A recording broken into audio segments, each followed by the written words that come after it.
बिहार के लोग जब ट्रेनों में धक्के खा रहे थे तो काश ये 35 हेलीकॉप्टर तब भी आ जाते तो हमारे बिहार के सैकड़ों लोग मरने से बच जाते। जब हमारे बिहार के लोग छठ पूजा पर, दिवाली पर गुजरात से, मोदी जी के घर से, महाराष्ट्र से अपने घरों की तरफ वापस लौट रहे थे, ट्रेन हादसे में तमाम लोगों की लाशें पटरियों पर बिखरी पड़ी थी। काश ये हेलीकॉप्टर उस वक्त भी आ जाते तो शायद हमारे बिहार के बहुत सारे लोगों की जान बच जाती। और साथ ही अभी जो पिछले टाइम में छठ पूजा पर इन्होंने कहा कि हम 1500 ट्रेनें चलाएंगे, पूरे देश के अंदर 1300 ट्रेनें चल रही हैं, 13,000 ट्रेनें चल रही हैं। इन्होंने कहा 1500 ट्रेनें चलाएंगे, दीपावली पर कहा 12,000 ट्रेनें चलाएंगे, तो 12,000 और 1500 हो जाती है 13,500। इस पूरे देश के अंदर मात्र 13,000 ट्रेनें हैं, तो फिर इन्होंने 13,500 ट्रेनें कैसे चला दी? तो ये बिहार के लिए वो जो जुमलेबाजी वाली ट्रेनें थी उनको ना चला करके अगर ये 35 हेलीकॉप्टर उनकी सुविधा के लिए भेज देते तो बिहार का व्यक्ति इनको बहुत ज़्यादा दुआई देता और शायद इनको वोट दे करके उस स्वागत है आपका। मेरा नाम है विपिन बेबाक, मेरे साथ पत्रकार शादाब रिजवी। स्वागत है रिजवी। धन्यवाद बेबाक जी। पत्रकार महोदय, बिहार के अंदर चुनाव है और चुनाव में बीजेपी सरकार के यानी कि एनडीए के 35 हेलीकॉप्टर घूम रहे हैं बिहार के अंदर, और तेजस्वी यादव ने उस पर भी सवाल उठाया, बोले कि हमारे पास तो एक है और ये इनकी सरकार है, इनके 35 घूम रहे हैं, लेकिन हमारा एक ही इन पर काफ़ी है। देखिए, तो अच्छी बात है, बहुत खुशी होती है जब 35 हेलीकॉप्टर भारतीय जनता पार्टी के बिहार में घूमते हैं। लेकिन सवाल ये है कि अगर ये 35 हेलीकॉप्टर जब कोविड काल था और बिहार के लोग दर दर भटक रहे थे और मर रहे थे, पैदल चल रहे थे, उनके पैरों में छाले थे और बहुत सारे लोग उन्होंने अपनों को खो दिया था, परिजनों को, उस समय ये 35 हेलीकॉप्टर अगर उन लोगों को लेकर के बिहार चले जाते तो ज़्यादा अच्छा लगता। और अगर ये 35 हेलीकॉप्टर कम से कम जिस वक्त में यहाँ पर कोरोना के बाद में प्रयागराज जब महाकुंभ की इन्होंने जो पूरा एक जो ऑर्गेनाइजेशन बनाया था और इन्होंने एक इवेंट ऑर्गेनाइज किया था और लोगों को बुलाया था कि आइए, 100 कुछ साल में जो कुंभ लगा था, जी हाँ, सैकड़ों साल बाद वो जो कुंभ आया था उसका इस तरीके से प्रचार करके इन्होंने जनता को इकट्ठा किया था, भ्रमित किया था। तो बिहार के लोग जब ट्रेनों में धक्के खा रहे थे तो काश ये 35 हेलीकॉप्टर तब भी आ जाते तो हमारे बिहार के सैकड़ों लोग मरने से बच जाते। जब हमारे बिहार के लोग छठ पूजा पर, दिवाली पर गुजरात से, मोदी जी के घर से, महाराष्ट्र से अपने घरों की तरफ वापस लौट रहे थे, ट्रेन हादसे में तमाम लोगों की लाशें पटरियों पर बिखरी पड़ी थी। काश ये हेलीकॉप्टर उस वक्त भी आ जाते तो शायद हमारे बिहार के बहुत सारे लोगों की जान बच जाती। और साथ ही अभी जो पिछले टाइम में छठ पूजा पर इन्होंने कहा कि हम 1500 ट्रेनें चलाएंगे, पूरे देश के अंदर 1300 ट्रेनें चल रही हैं, 13,000 ट्रेनें चल रही हैं। इन्होंने कहा 1500 ट्रेनें चलाएंगे, दीपावली पर कहा 12,000 ट्रेनें चलाएंगे, तो 12,000 और 1500 हो जाती है 13,500। इस पूरे देश के अंदर मात्र 13,000 ट्रेनें हैं, तो फिर इन्होंने 13,500 ट्रेनें कैसे चला दी? तो ये बिहार के लिए वो जो जुमलेबाजी वाली ट्रेनें थी उनको ना चला करके अगर ये 35 हेलीकॉप्टर उनकी सुविधा के लिए भेज देते तो बिहार का व्यक्ति इनको बहुत ज़्यादा दुआई देता और शायद इनको वोट दे करके उस एहसान को चुकाता। लेकिन ये 35 हेलीकॉप्टर तो इनके अपने लिए चल रहे हैं, इनके जो कैबिनेट मिनिस्टर हैं उनके लिए चल रहे हैं, इनके जो नेता बाहर के प्रदेशों से इन्होंने बिहार में बुला रखे हैं। बिहार में तो इनके पास नेता बचे ही नहीं है, जो बचे हैं वो पैलांटी, हाफिडाविट और फर्जी डिग्री, और जो बचे हैं वो जेल के अंदर हैं, पकड़े जा रहे हैं, कुछ हैं तो हत्याओं में शामिल हैं, कुछ हैं तो उनके आपराधिक इतिहास ज़्यादा हैं। तो वहाँ के तो मुंह दिखाने काबिल नेता बचे ही नहीं हैं। अब इन्होंने बाहर के लोग बुला रखे हैं, उत्तर प्रदेश के मुख्यमंत्री बुला रखे हैं, मध्य प्रदेश के मंत्री बुला रखे हैं, राजस्थान के मंत्री बुला रखे हैं, हमारे देश के गृह मंत्री बुला रखे हैं, हमारे देश के प्रधानमंत्री खुद वहाँ पहुँचे हुए हैं। तो इतनी बड़ी कैबिनेट जो है पूरी गई हुई है बिहार के अंदर, उनके लिए वो हेलीकॉप्टर उड़ रहे हैं। मैं तो जब इनको ज़्यादा अच्छा मानता कि काश ये हेलीकॉप्टर बिहार की जनता के लिए भी भागते, उनके लिए भी दौड़ते।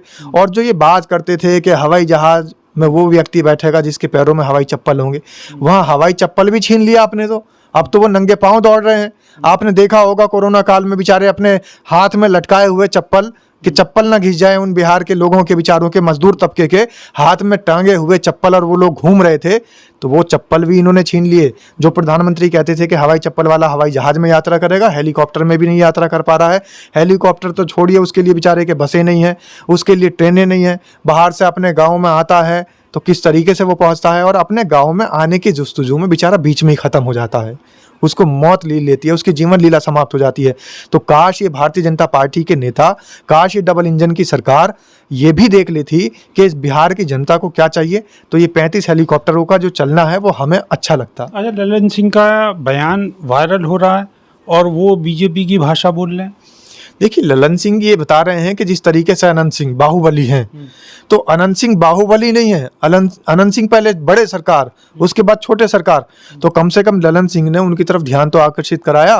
बाकी ये जो हैं भारतीय जनता पार्टी के नेता, हमारे उत्तर प्रदेश के मुख्यमंत्री योगी आदित्यनाथ, ये तो औरंगजेब की तरफ को ध्यान भटका रहे हैं, ये तो ओसामा बिन लादेन की तरफ को ध्यान लेकर के जा रहे हैं। कम से कम उन्होंने अनंत सिंह की तरफ तो ध्यान आकर्षित कराया कि भाई हमारे उत्तर प्रदेश की जगह आप बिहार में आकर देखिए तो हमने अनंत सिंह पाल रखे हैं। और अनंत सिंह कौन है?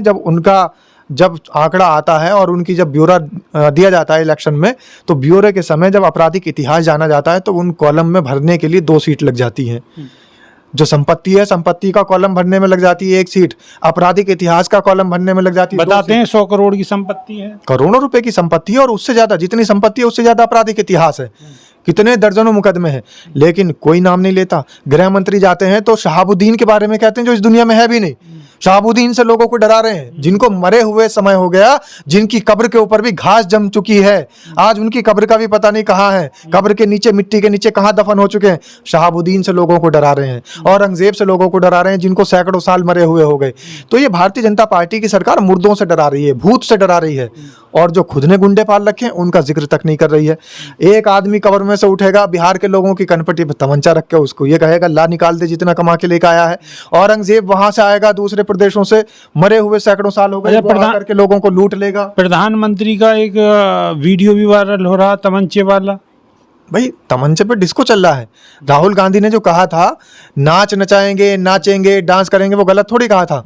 उनके ऊपर इन्होंने एकदम से कटाक्ष किए, देखिए नाच नचाने की बात कर रहे हैं, आपने तो मुजरे की बात भी की थी। तो मुजरे की बात से कम सही बात तो नाचने वाली है।